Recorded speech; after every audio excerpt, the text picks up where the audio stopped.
Shalom.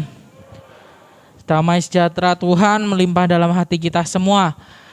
Ya, puji nama Tuhan. Selamat sore, selamat kita berkumpul dalam kasih Kristus. Ya, tidak berlama-lama, waktunya sebentar sebenarnya yang saya mau sampaikan tentang hal ini begitu banyak. Kok saya mau boleh cerita pengalaman, ya. Kalau GPDI biasanya tak lepas dari pengalaman, banyak sekali dan panjang sekali lika-lika hidup saya pribadi kalau soal pengalaman tentang hal ini. Kok dari kecil saya selalu diajar penuh Roh Kudus. Tandanya tuh seperti ini loh, gitu ya. Dan saya percaya ketika saya ada KKR dan lain sebagainya, saya melakukannya dan lain sebagainya tuh teman-teman. Tetapi karena kurangnya pengetahuan akan firman, pengalaman saya boleh nyatakan teman-teman semua panjang banyak, tapi saya katakan tidak sesuai dengan firman Tuhan. Jadi saya nggak mungkin pamerkan di sini, nggak saya ceritakan tentang pengalaman saya, bagaimana saya penuh dengan Roh Kudus katanya orang, ya. Tetapi saya mau ceritakan apa kata firman Tuhan tentang penuh Roh Kudus yang sesungguhnya dalam kehidupan kita masing-masing, ya. Karena apa? Penuh Roh Kudus itu bukan hanya fenomena, bukan hanya kejadian di dalam gereja, tapi penuh Roh Kudus itu seharusnya memenuhi hidup kita hari lepas hari.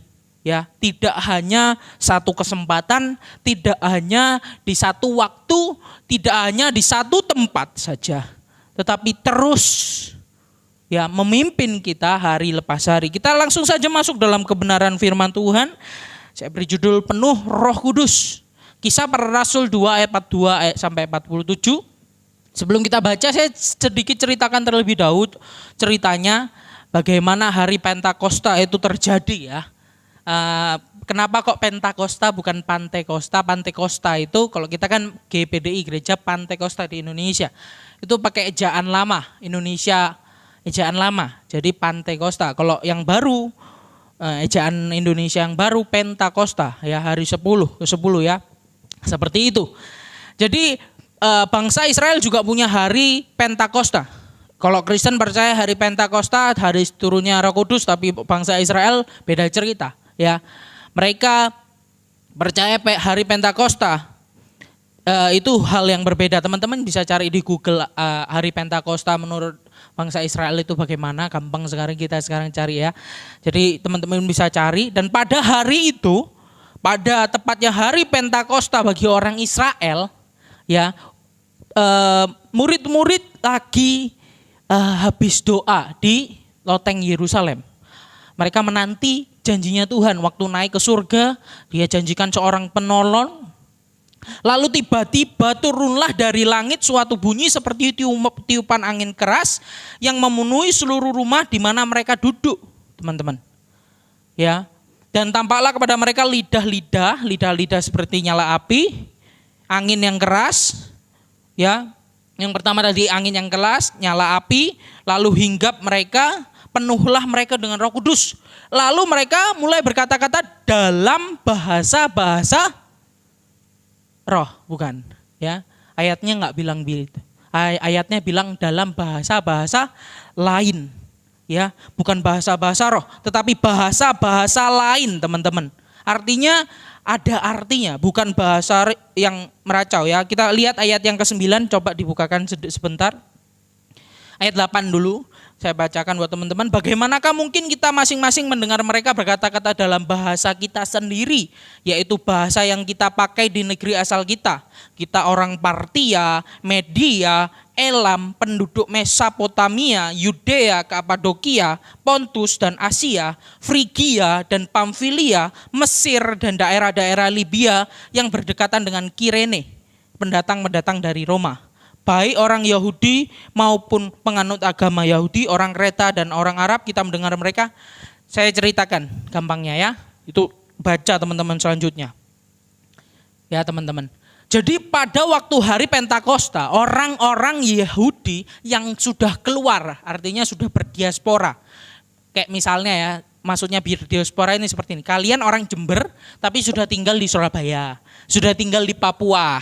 Itu berdiaspora. Ya, kita orang Indonesia sudah tinggal ke Amerika, Australia, Singapura, lalu balik ke rumah kita, ke Jember, misalnya seperti itu. Sama seperti itu. Orang Yahudi ya, ketika hari raya mereka meskipun dari jauh itu datang ke Yerusalem untuk merayakan satu namanya Pentakosta, hari Pentakosta, teman-teman.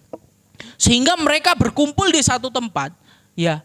Dan pada hari itu murid-murid dipenuhi Roh Kudus.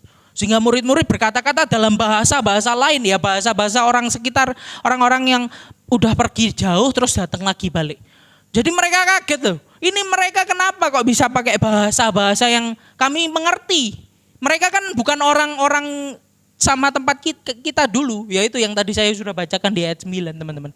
Lalu mereka ada yang bilang seperti ini, ada yang menyindir. Mereka sedang mabuk oleh anggur manis. Gila, mabuk, ngomong gak jelas. Padahal bahasanya dapat dimengerti, teman-teman. Bahasanya dapat dimengerti, tapi dia bilang orang mabuk. Lalu Petrus, teman-teman, yang dulunya sebelum penuh dengan Roh Kudus dia menyangkal Tuhan Yesus 3 kali. Petrus seorang yang keras kepala, seorang yang gak jelas ya kalau saya mau bilang.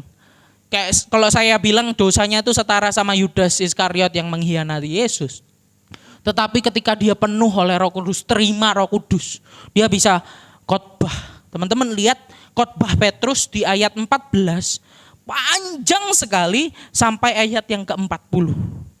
Dia berkhotbah dengan luar biasa sehingga menjelaskan Yesus itu Kristus dan Tuhan dan Juru Selamat.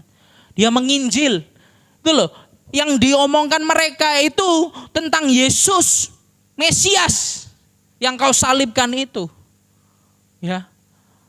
Lalu kita lihat ayat 41 bersama-sama ya. Orang-orang yang menerima perkataannya itu memberi diri dibaptis. Dan pada hari itu jumlah mereka bertambah kira-kira 3.000 jiwa. Ya. Teman-teman lihat di sini ya, jalannya hari Pentakosta. Wah, ajaib bukan? Tapi kita lihat hari-hari ini. Sebagian orang Kristen, istilah penuh Roh Kudus menjadi begitu populer. Ya, mereka menggemakan dengan lantang bahwa setiap orang Kristen harus dipenuhi oleh Roh Kudus, seperti itu ya. Walaupun seruan ini adalah sesuatu yang baik, tetapi sayangnya tidak banyak yang benar-benar memahami tanda-tanda dipenuhi Roh Kudus. Ya, sebagian orang hanya mengkotak-kotakkan penuh Roh Kudus itu seperti apa. Oh, penuh Roh Kudus itu seperti ini loh. Kalau di gereja besar di luar kota mungkin malah ngajarin ya. Oh, ini loh. Penuh Roh Kudus itu kamu harus berbahasa roh. Berbahasa rohnya seperti apa? Seperti ini. Diajarin, teman-teman. Dan saya nemukan satu artikel, teman-teman nanti saya share di grup pemuda ya.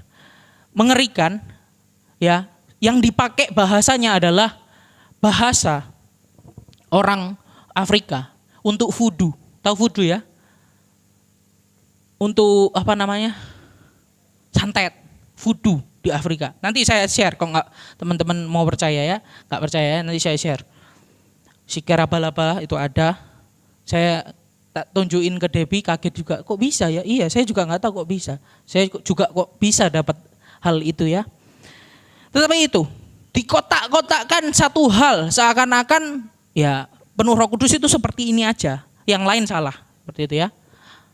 Yang lain enggak. Kalau kamu enggak berbahasa roh, kamu tidak penuh Roh Kudus. Dan itu anggapan saya juga.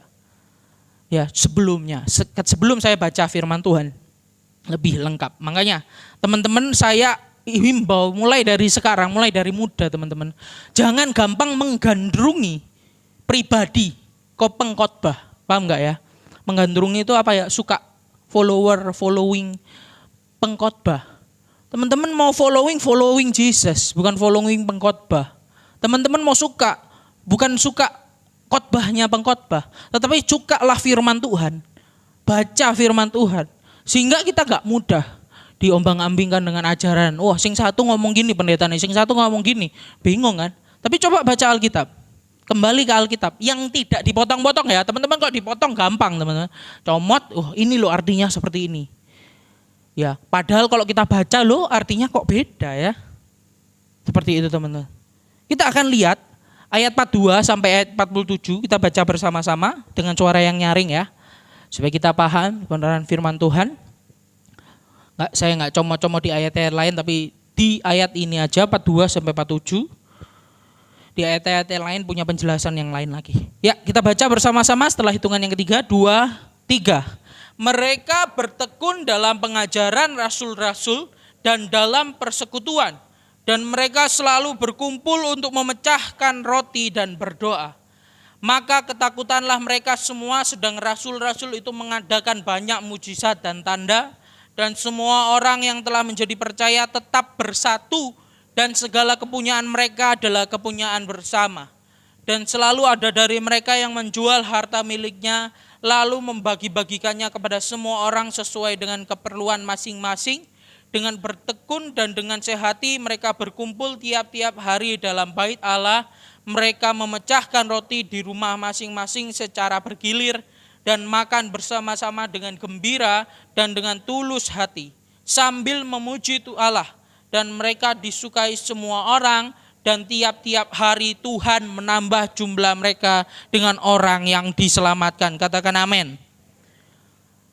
Kita cenderung hanya membatasi pada tanda-tanda yang terlihat spektakuler saja. Memang di situ ada juga tanda spektakuler, mujizat. Tapi kita lihat poin pentingnya di situ apa? Untuk keselamatan jiwa. Teman-teman, untuk keselamatan jiwa. Ya, jadi kita belajar apa sih tanda-tanda dipenuhi oleh Roh Kudus jika kita membaca ayat ini. Ayat pasal yang kedua ayat 42 sampai 47 dengan teliti. Kita akan mendapati bahwa alur cerita dalam teks ini tidak sepenuhnya stagnan, tapi dia progresif, naik terus. Kalau kepan lalu Yosef, kalau teman-teman ada yang ikut umum, makanya ikut umum penting ya, supaya kita belajar juga sesuatu yang penting. Roh Kudus itu bekerja progresif, ya, tidak stagnan. Ketika saya, teman-teman ini ngomong sedikit pengalaman, penuh Roh Kudus berbahasa roh, yang saya tahu waktu itu. Kehidupan saya tetap stagnan. Di gereja terlihat luar biasa, berbahasa roh. Ya, terlihat wah gitu ya, teman-teman kalau lihat spektakuler. Tetapi ternyata kehidupan saya keropos di dalam. Saya waktu itu mulai mempertanyakan, ini beneran penuh Roh Kudus apa enggak ya? Saya mencoba dengan kekuatan saya untuk tidak berbuat dosa, tetapi dosa tetap saya lakukan.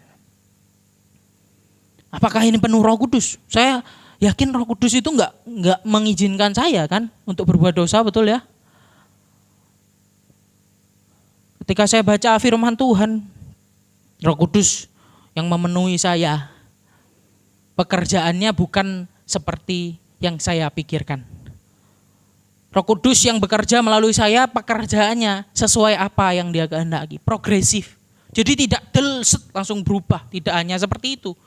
Ada orang-orang yang seperti itu langsung berubah ya, tetapi tidak semuanya seperti itu, ada yang progresif. Kita lihat, kita akan menarik 3 tanda dipenuhi oleh Roh Kudus ya. Next slide. Langsung saja. Sayang sekali, sebenarnya waktunya kalau panjang saya bisa sampaikan banyak hal tentang penuh Roh Kudus ini teman-teman. Di ayat-ayat lain.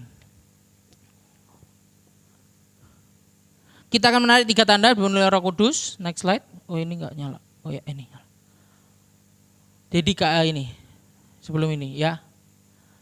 Yang pertama itu dedikasi. Kalau dalam bahasa asli proskartereo. Kalau dalam bahasa Indonesia dikatakan di situ bukan dedikasi ya, tetapi ketekunan.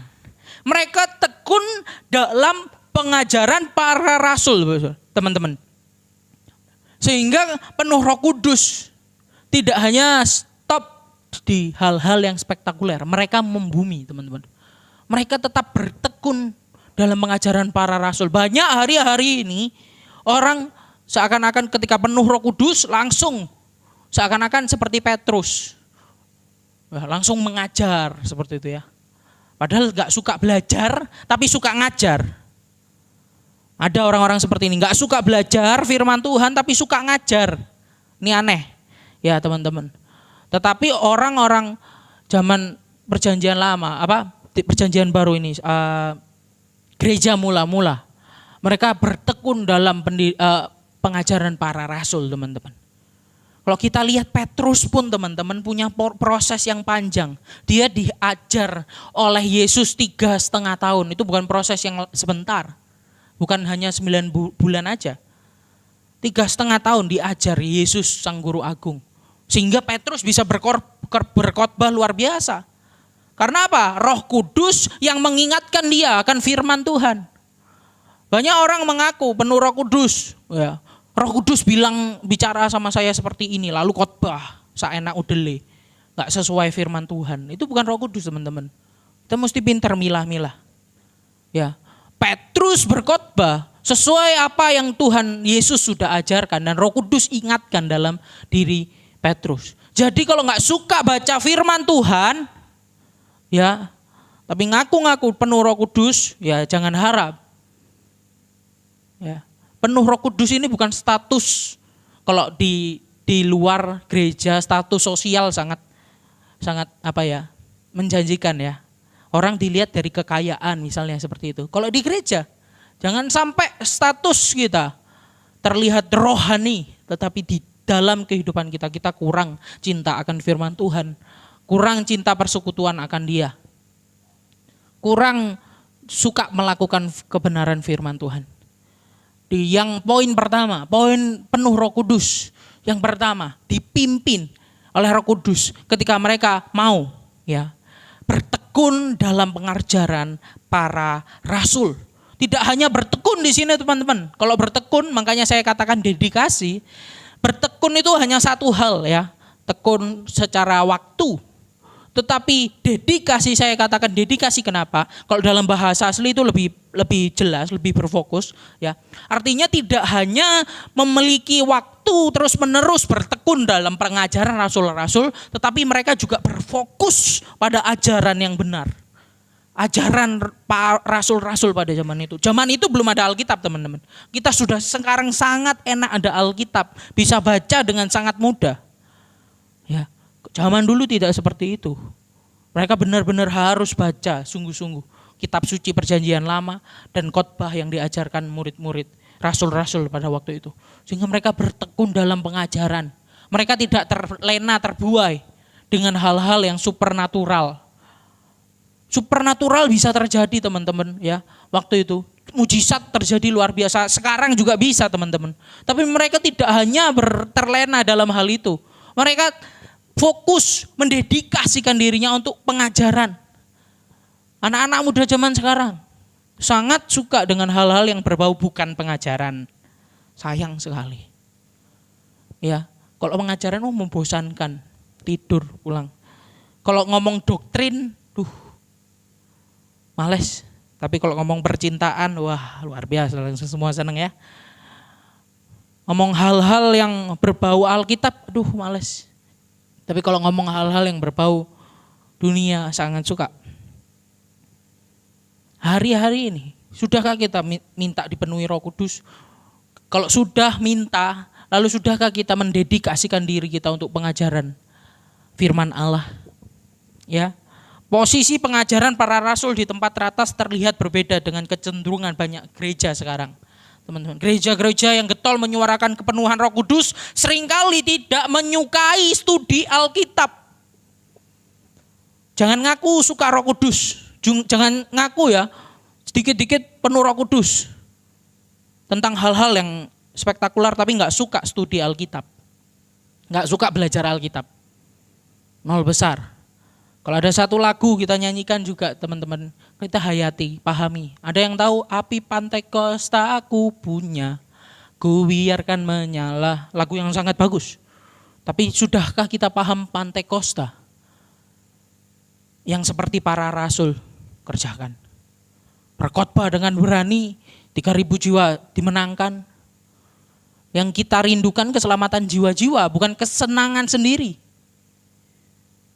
Kalau identik dalam ibadah doa 10 hari identik itu kepuasan jiwa kita. Orang datang supaya dipuaskan jiwanya.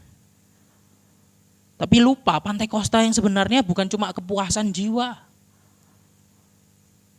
Tapi untuk keluar memenangkan jiwa, amanat agung. Kisah para Rasul 1 ayat 8, bagaimana Yesus katakan, Kamu akan menerima kuasa kalau Roh Kudus turun atas kamu. Dan kamu akan dipuaskan jiwa ragamu. Betul? Betul? Enggak tahu ayatnya ya. Salah teman-teman. Bukan. Kamu akan terima kuasa kalau Roh Kudus turun atas kamu. Dan kamu akan menjadi saksiku. Mulai Yerusalem, Yudea, Samaria, sampai ujung bumi. Saya yakin dan percaya orang lebih suka dipenuhi Roh Kudus pemuasan jiwa doang. Ya bahasa roh saja. Saya bukan katakan bahasa roh itu salah, tidak. Penggunaannya yang benar. Sungguh-sungguh gak dipenuhi Roh Kudus atau jangan-jangan hanya show off, hanya ingin memamerkan saya lebih rohani dari saudara. Gak penting teman-teman status kerohanian kita di dalam gereja, gak penting, saya katakan 100%. Teman-teman mau masa lalu buruk, masa lalu baik, semua berharga di mata Tuhan. Kita bisa dipakai jadi saksinya Tuhan. Sehingga saya nggak mengajarkan teman-teman untuk menjadi munafik seperti saya dulu. Ya, saya nggak suka firman Tuhan, saya nggak suka belajar firman Tuhan. Tapi saya terlihat paling supranatural di dalam gereja. Saya merasa berdosa di hadapan Tuhan, teman-teman. Sekarang, ketika saya paham firman Tuhan, saya ngerasa lebih rohani dari teman-teman saya yang lain. Saya merasa lebih paham Alkitab dari teman-teman yang saya lain. Ketika saya, itu tadi. Tetapi ketika saya mulai menghumblekan diri, merendahkan diri di hadapan firman. Saya mau belajar firman itu. Tuhan, aku mau belajar firman-Mu. Mau baca dengan setia. Apa yang katakan firman bukan apa yang saya pikirkan. Apa yang dikatakan firman bukan orang-orang yang katakan, tapi firman katakan pada saya. Sesuai dengan bahasanya, kalau saya sudah belajar ya teman-teman, sesuai dengan konteksnya, sesuai dengan budayanya zaman itu. Sehingga saya nggak mau comot-comot memperkosa Alkitab seenaknya dan dipakai nyampaikan firman. Wah, seperti itu. Tapi saya mau setia, mendedikasikan diri saya untuk pengajaran yang benar, firman Tuhan. Penuh Roh Kudus. Lalu tidak hanya di situ teman-teman, ada dua. Yang kedua, kebersamaan. Kisah Para Rasul 2 ayat 42. Dikatakan penuh Roh Kudus, mereka cara hidup jemaat yang pertama ketika mereka sudah menerima Roh Kudus, dipenuhi Roh Kudus, mereka bertekun dalam pengajaran rasul dan dalam persekutuan. Saya senang sekali teman-teman sekarang suka bersekutu ya. Kebersamaan ini saya tidak fokuskan hanya dalam hal beribadah. Penting kita beribadah bersama-sama, bersekutu. Kalau perlu teman-teman belajar Alkitab itu nggak perlu seperti ini doang. Satu arah monolog ya, khotbah. Teman-teman kalau mau ayo kapan-kapan ngobrol soal ini, ngobrol soal ini. Kapan lalu saya sama Hansel ngobrol soal tato, ngobrol soal apa, pengajaran firman Tuhan. Penting dalam kebersamaan kita. Jadi firman Tuhan bukan seakan-akan kaku, hal yang nggak seru ya. Firman Tuhan kita taruh pokoknya hari Sabtu doang, enggak ya. Makanya saya mulai masukkan dalam hari Jumat, persekutuan kita. Jadi ibadah kita enggak kosong, ada kuasa firman, ada kuasa Roh Kudus bekerja. Karena Roh Kudus bekerja enggak mungkin tanpa firman. Ya, firman, dia mengingatkan kita akan firman-Nya. Kebersamaan. Jadi waktu itu murid-murid juga melakukan pemecahan roti. Kalau zaman sekarang ya sakramen perjamuan suci dilakukan, ada yang pernah ikut ya di sini ya. Perjamuan suci sangat kaku ya, seperti itu, kayak semuanya liturgis dan lain sebagainya, nggak masalah. Tapi waktu zaman itu dilakukan itu sama seperti kayak makan bersama. Jadi makan bersama itu sangat banyak. Ada perjamuan suci sendiri, yaitu lebih teratur. Ada perjamuan kasih. Mereka sering sekali melakukan perjamuan kasih ini teman-teman. Makan, kumpul bareng. Kenapa hari-hari ini saya menggalakkan hal itu juga teman-teman. Ayo kumpul, main, makan. Kenapa? Di situ umat Tuhan bekerja. Roh Kudus juga bekerja teman-teman. Jadi nggak seakan-akan Roh Kudus itu cuma bekerja dalam lingkup ibadah saja, tetapi Roh Kudus bekerja dalam setiap musim hidup kita, dalam kebersamaan kita. Dalam kebersamaan kita juga timbul power. Untuk apa? Menjangkau teman-teman di luar. Wah, saya luar biasa. Billy, Jessica, siapa lagi teman-teman yang biasanya ngajak basket, renang, Evan, ada juga ya yang ngajak temannya dari luar, bukan orang Muslim. Bisa menyelamatkan, saya katakan. Kita nggak ada yang tahu kan, Roh Kudus bekerja gimana. Tiba-tiba mereka melihat kebersamaan kita. Ya, orang-orang di luar sana melihat kebersamaan kita, lalu mereka mau percaya Yesus, nggak ada yang tahu. Ya, sehingga di ayat 47 mereka semua disukai semua orang. Mereka disukai semua orang dan tiap-tiap hari Tuhan menambahkan jumlah mereka dengan orang yang diselamatkan. Ingat teman-teman, kita boleh menginjil, kita boleh memberitakan Yesus, kita boleh menjadi berkat, tetapi yang menambahkan jiwa itu Tuhan. Jadi jangan keburu-buru, wah kok pemuda kok nggak nambah-nambah ya, jiwa kok nggak nambah-nambah. Saya sudah penginjilan misalnya, saya sudah nyampaikan Injil. Nggak usah bingung teman-teman. Tuhan yang menambahkan. Kalau Tuhan belum izinkan bertambah ya nggak apa-apa. Terus sampaikan itu. Terus jadi berkat, terus jadi cerminan. Ya, orang-orang Kristen di perjanjian itu, di perjanjian baru, di orang-orang jemaat mula-mula, tidak fokus hanya di dalam, tapi mereka keluar, teman-teman. Kebersamaan mereka menjangkau pribadi-pribadi yang belum diselamatkan. Kebersamaan mereka menjangkau teman-teman yang belum percaya Yesus. Tapi tentunya sebelum itu kita bisa keluar ya, kita kokohkan di dalam kebersamaan kita. Ya. Penuh Roh Kudus tidak hanya hal-hal yang spektakuler, mereka membumi, teman-teman. Mereka bertekun, tetap fokus pada pengajaran rasul. Mereka nggak fokus pada siapa yang lebih rohani dari siapa, tidak. Ya, tapi mereka fokusnya adalah memberkati orang lain. Lalu poin yang terakhir, poin yang ketiga, hati yang baik, teman-teman. Ya, gereja mula-mula tidak hanya terlihat hebat di luar, tetapi berbagai petunjuk dalam teks mengarah pada kualitas hati mereka.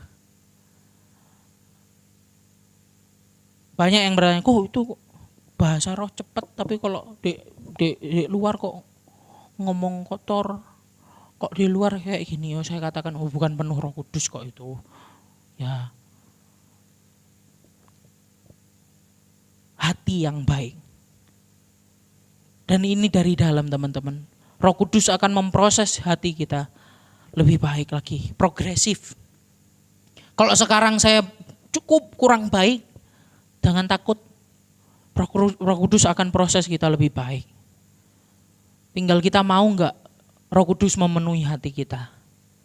Mau tidak Roh Kudus menjamah hati kita untuk mengubahkan kita menjadi pribadi yang lebih baik. Saya bisa berdiri di atas ini enggak proses setahun 2 tahun, teman-teman. Dan saya yakin proses saya juga sampai mati nanti.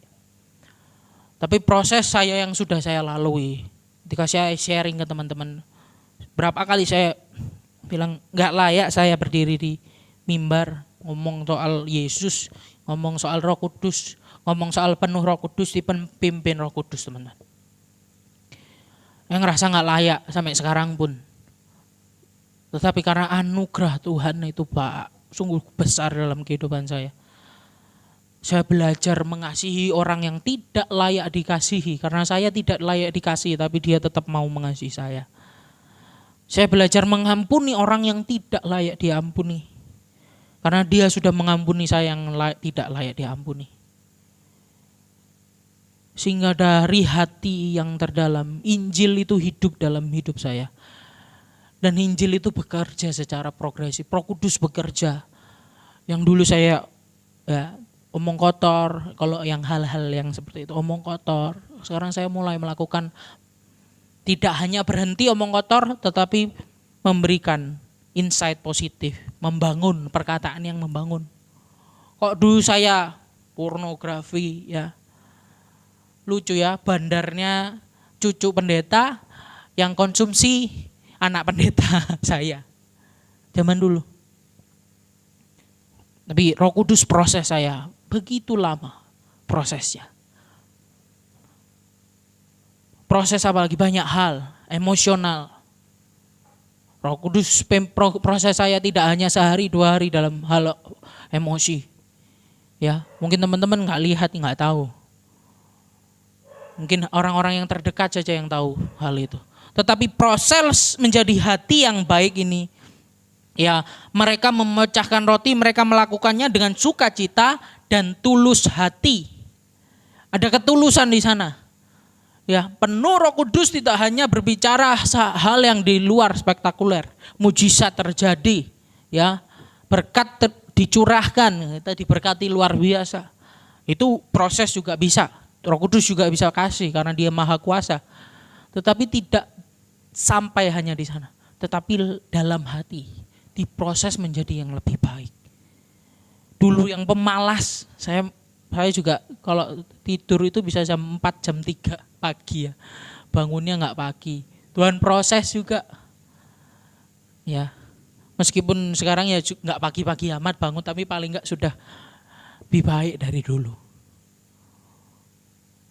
Dulu yang saya malas baca Alkitab, teman-teman.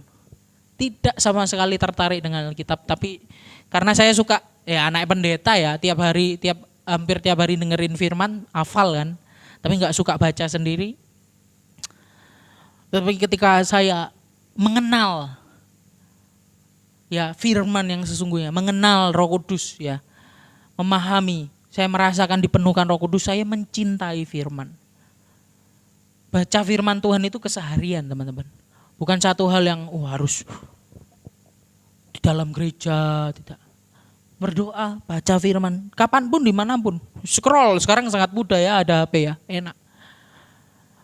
Saya mau tanya tentang hal apapun, coba belajar di Alkitab. Saya cari ya, gimana ya, kalau tato boleh atau enggak? Ada banyak yang bilang boleh kan. Kalau secara Alkitabiah memang boleh. Wah, langsung mau tatoan ngapain ini nanti lagi.